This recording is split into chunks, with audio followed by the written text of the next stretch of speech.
Ռուսաստանի պաշտպանության նախարարությունը հայտնել է, որ Դաշնության տարածքում վերջին ժամերին խոցվել է ուկրաինական 337 անօդաչու թռչող սարք։ Հարձակման թիրախում են եղել Մոսկվայի, Կուրսկի, Բրյանսկի, Բելգորոդի, Ռյազանի, Կալուգայի, Լիպեցկի, Օրյոլի, Վորոնեժի, Նիժնի Նովգորոդի շրջանները։ Մոսկվայի քաղաքապետ Սերգեյ Սոբյանինը տեղեկացրել է, որ ՀՕՊ ուժերը հետ են մղել Մոսկվայի դեմ ԱԹՍ-ների ամենազանգվածային հարձակումը։ Ոչնչացվել է 70-ից ավելի անօդաչու սարք։ Դոմոդեդովո քաղաքում 2 խաղաղ բնակիչ է զոհվել, կան վիրավորներ, տուժել են բնակելի շենքեր, այրվել ավտոմեքենաներ։ Դոմոդեդովոից դեպի Մոսկվա գնացքների երթևեկությունը դադարեցվել է երկաթուղային գծի վնասման պատճառով։ Մի շարք օդանավակայանների աշխատանքը սահմանափակվել է։ Մայրաքաղաքում ԱԹՍ-ի բեկորների անկման հետևանքով վնասվել է շենքերից մեկի տանիքը։ Զոհեր եւ վիրավորներ կան նաեւ Կուրսկի մարզում։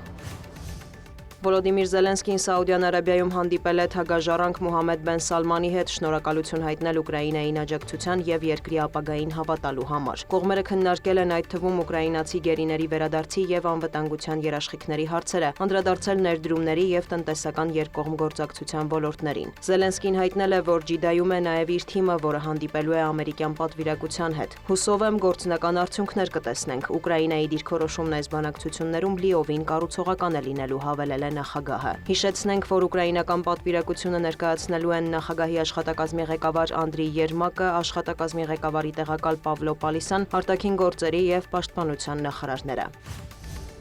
Սաուդյան Արաբիայում Ուկրաինայի եւ Միացյալ Նահանգների թիմերի բանակցություններին ընդառաջ թագաժառանգ Մոհամմեդ բեն Սալման ալ-Սաուդի հետ հանդիպել են նաեւ Միացյալ Նահանգների պետքարտուղար Մարկո Ռուբիոն եւ ազգային անվտանգության հարցերով խորհրդական Մայք Վոլցը։ Ըստ պետքարտուղարության հաղորդագրության Ռուբիոն շնորհակալություն է հայտնել Ուկրաինայում պատերազմն ավարտելուն եւ կայուն խաղաղություն հաստատելուն ուղղված բանակցությունները կրկին հյուրընկալելու համար։ Հանդիպմանն անդրադարձ է եղել Եմենին եւ նավագնացությանը, համաշխարհային առևտրին, Միացյալ Նահանգների շահերին, Սաուդյան Արաբիայի քաղաքացիներին եւ ենթակառուցվածքներին հութիներից բխող սպառնալիքներին։ Քննարկվել է Սիրիայում իրավիճակը, ասված է ամերիկյան հաղորդագրության մեջ։ Օրակարգում է եղել նաեւ Գազայի հատվածի վերականգնման հեռանկարը։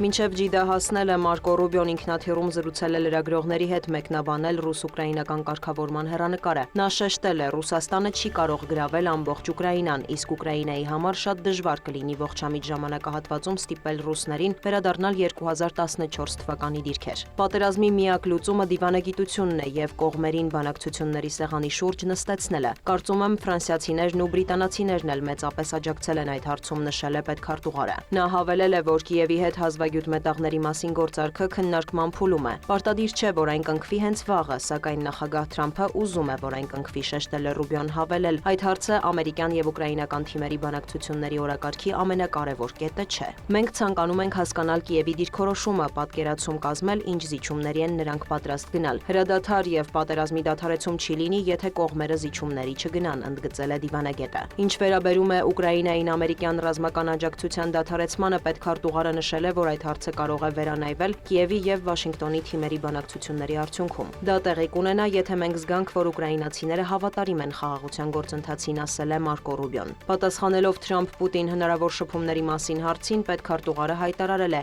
այժմ հանդիպում նախատեսված չէ։